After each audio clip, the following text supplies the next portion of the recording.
Good evening, I'm Dennis Ward. Welcome to APTN National News. We begin at the coroner's inquest into the death of Chantel Moore, where it was another emotional day as the police officer who shot Moore testified. Angel Moore reports from the inquest. This is day 2 at the Delta Hotel in Fredericton, New Brunswick, where the coroner's inquest into the death of Chantel Moore continues.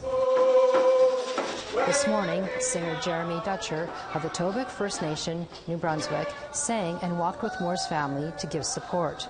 Tuesday's testimony came from Officer Jeremy's son, who fatally shot Moore. Son testified Moore approached him with a knife, so he shot her 4 times. Moore's family sobbed, hearing the details leading to Chantel's death. Her mother feels the inquest will have no effect. We keep doing recommendations and recommendations. Well, when is there going to be change? We want to see hard action. We don't want to hear any more recommendations. We're done. We need action now. Supporters read the names of others who have died by police or in police custody. My niece, Melinda Martin, shot in Ucluelet, BC.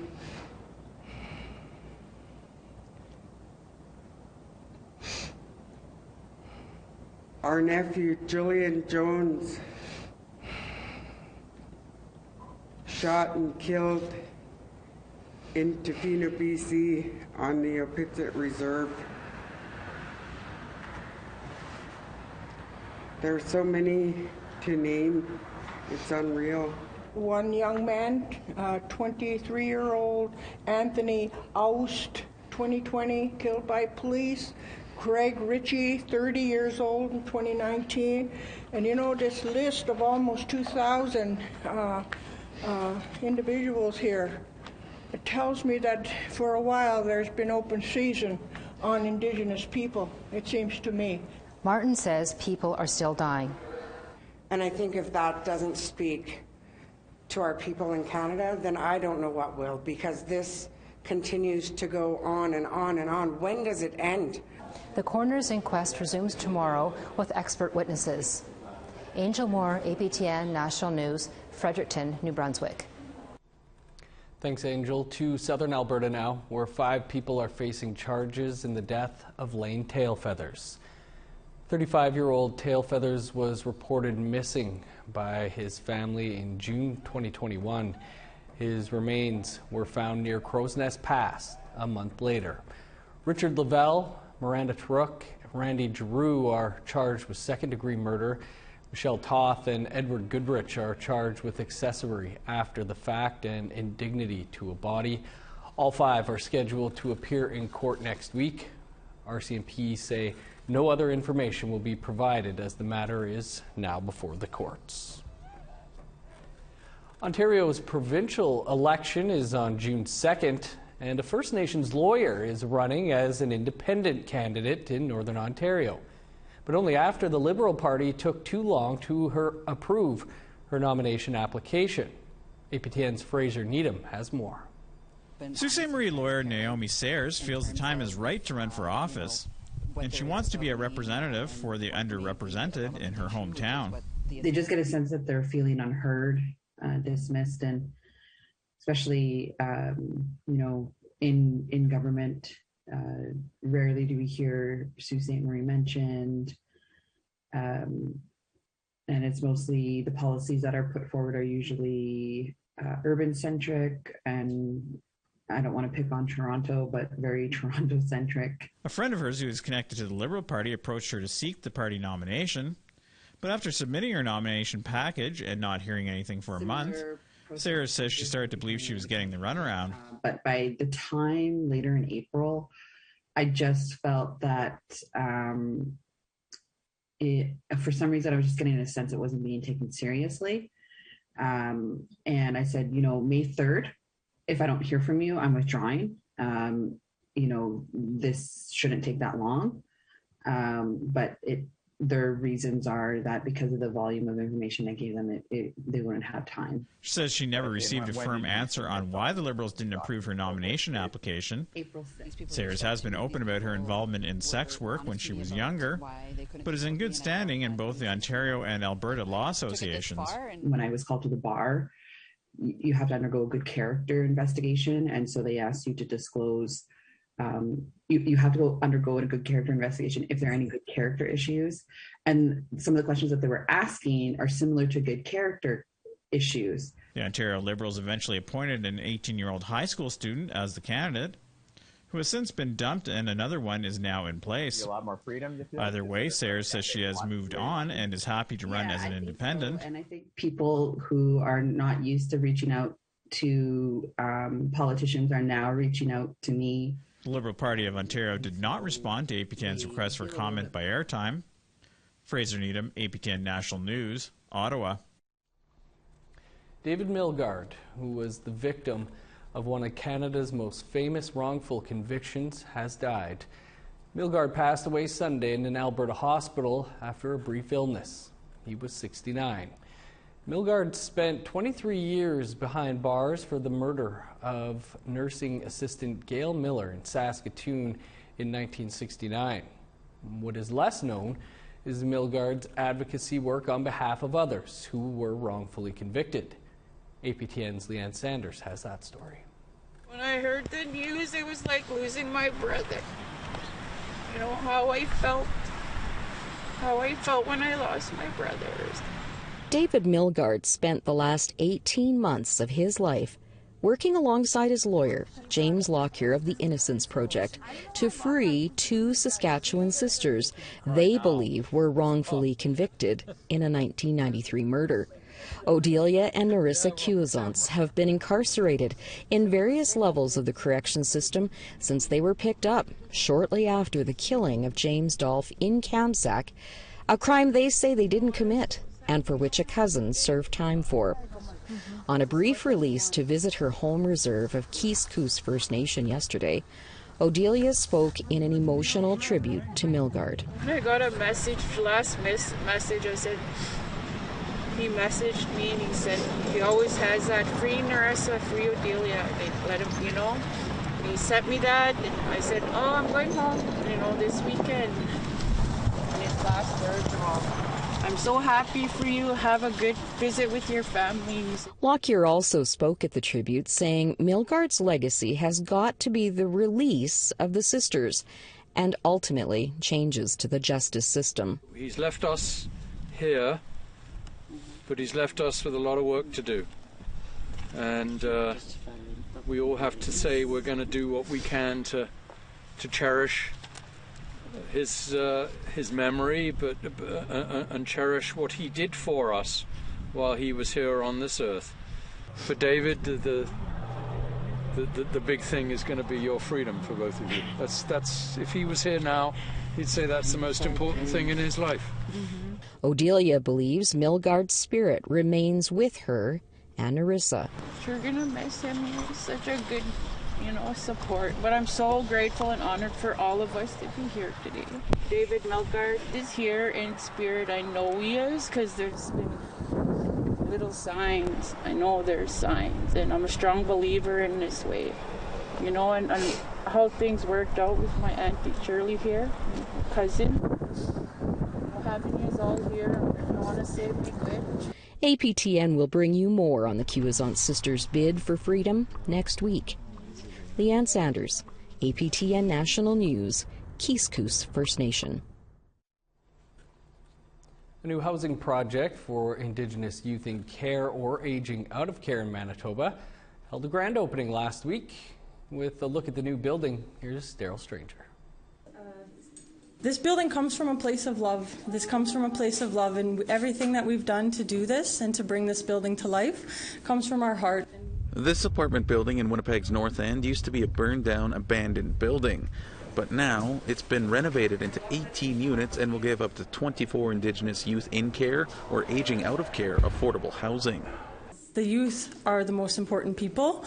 They are why we do this. And we are so very grateful to have been able to bring this idea to life through the opportunities that we receive through our funding.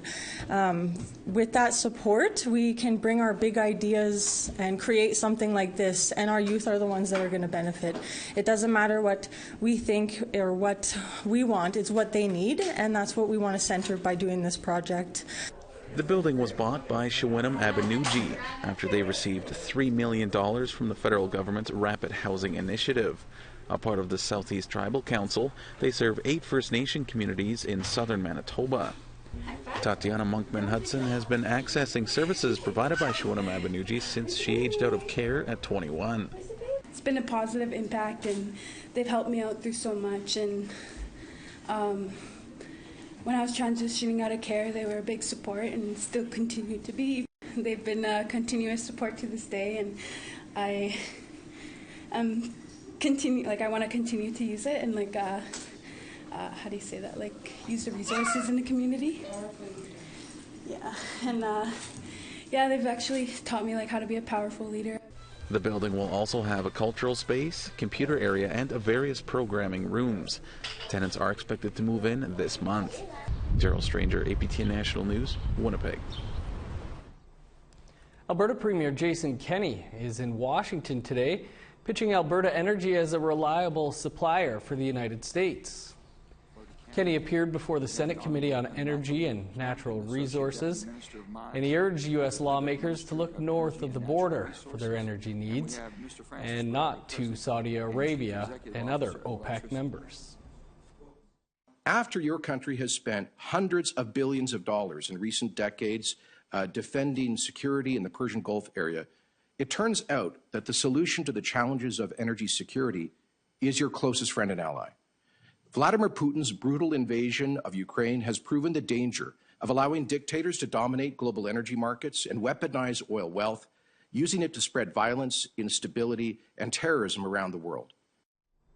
Kenney also urged the U.S. government to push Michigan to abandon its campaign against Enbridge's Line 5 pipeline and floated the idea of a bilateral pipeline to help both countries establish energy security.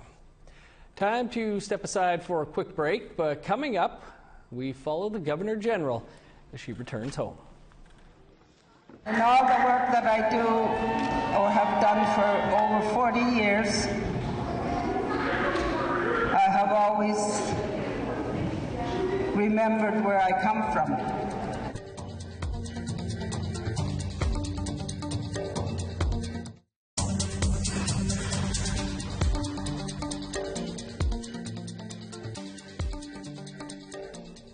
Welcome back. Mary Simon recently toured her home region of Nunavik for the first time as Governor General. Located in the northernmost reaches of Quebec, Nunavik is home to about 12,000 Inuit spread over 14 communities. And as Tom Fenario reports in this two-part series, while the tour was a chance for Inuit to celebrate Simon's success, it was also a chance to look for solutions to problems that plague the place Inuit call the Great Land. Mary Simon is about to set foot in Kangersuajuak for the first time in nearly 4 years. The Governor General has been well received everywhere she's gone in her tour of Nunavik. But this small Inuit community of less than 1,000 has a connection to Simon that others don't. That's where I was raised. Simon spent most of her formative years 150 kilometers to the southwest in Kuujjuaq, but she was born in a camp not far from Kangersuajuak. She still has many friends and family here. In all the work that I do or have done for over 40 years, I have always remembered where I come from. Located about 1,500 kilometers northeast of Montreal, near the Labrador border, Kangersuajuak translates as very large bay. It's the kind of place where the weather changes on a dime. And folks are quick to have a good time. The only difference is that this time, Simon is visiting as part of a tour of Nunavik in her official capacity as Governor General. And as much as this tour is a way for Inuit here to celebrate one of their own, it's also a venue to discuss the remote community's challenges. Kangersuajuak Mayor Macumbi Ananak doesn't mince words when discussing issues. Mostly communications, infrastructure, and mental health. But the fly-in community does have some in-house solutions. been one of our goals since like they want to be able to break the cycle like with like violence or placements, because that's creating like traumas over and over again. Alessi Ananak is a counselor for the Hamapik Family House. Hamapik won a $700,000 2016 Arctic Exploration Prize for its work in providing a safe house for children and families facing abuse and other difficulties at home. They also provide counseling services, family activities, and programs for young parents. It was like a flood of people that needed support. We know the community members, and we feel that they need the support, especially not knowing the system that we have or like any other services that they deserve to have. So it's really good service because we use our language and we do them research on what we can do to help them out, for their family. Alessi says one of their goals is to help before youth protection gets involved and places a child elsewhere. In 2018, the Regional Board of Social Services testified that about 1 in 3 children in Nunavik come in contact with youth protection at some point in their lives. Alessi says Hamapik took it upon themselves to keep Inuit kids with their families and work towards solutions for Inuit by Inuit. There is only like a few workers of youth protection that are here, so I feel that they don't have time to talk about their system or like their services. So we had to find out ourselves to see what rights we have as families or individuals. Hamapik has had success despite working out of an old converted building that, on a busy night, is too small to fit everyone. We were told in Kangasolipjuak that, they need a bigger place and they need more resources. Before being Governor General, Mary Simon held many roles. In 2017, as a special representative to Northern Affairs Canada, she submitted a report entitled A New Shared Arctic Leadership Model. The non-binding document made dozens of recommendations to improve life in the Arctic. One of its main focuses is infrastructure. When asked about the implementation of her now 5-year-old recommendations, Simon says, all I can say is that I think it's really important that these agreements take place in a timely manner and that people are given proper resources to continue their work that is really important for families. Now that she represents the Crown, Simon says that at first it was difficult for her to give up the advocacy role. But she says that doesn't mean she can't still push for change. Once you're in it, you realize that part of it is ceremonial, but there's a big part of it that isn't. And the reason I say that is that my role is to work on reconciliation. Reconciliation takes on many forms, and my role as a non-political entity or as a person is to be able to bring people together. Simon is more qualified than most to bring people here together. Knowing how to play a song to jig to on the accordion doesn't hurt either. Today was a day of hope. With Mary being an Inuk, that is a sign of hope that being an Inuk, you can accomplish anything in life. But just because Simon is Inuk doesn't mean she isn't getting hard questions about the beautiful but troubled region of Nunavik. As Inuk youth, we don't believe there will be positive change in the north. Should we be hopeful? In the final part of this series, Simon's tour takes us to Inukjuak on the Hudson's Bay, where the aim is to shine a light on solutions for the region. Tom Fenario, APTN National News, Kangikswajilek, Nunavik. Thanks, Tom. Time for another quick break. Still to come, traveling across the pond to bring home regalia. Stick around.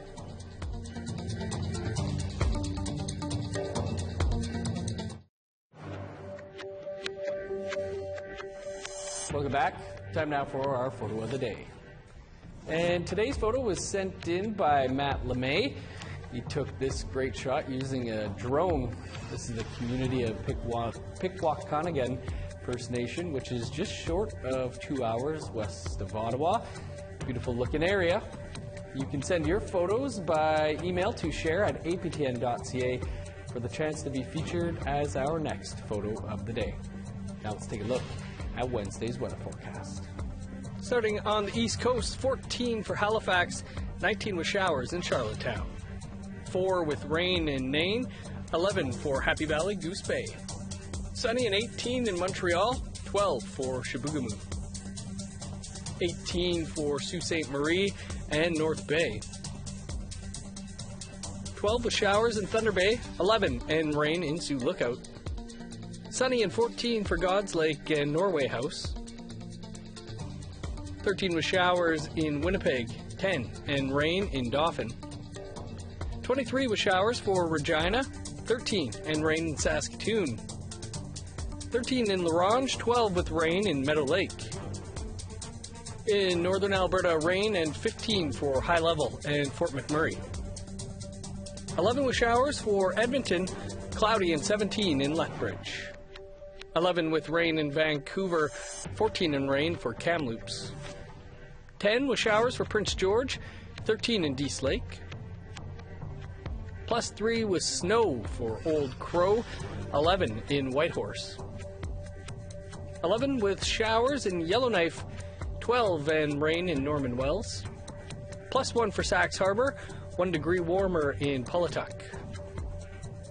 +1 for Chesterfield, 2 in Whale Cove and Arviette. -1 in Resolute with snow, -2 with snow in Joe Haven.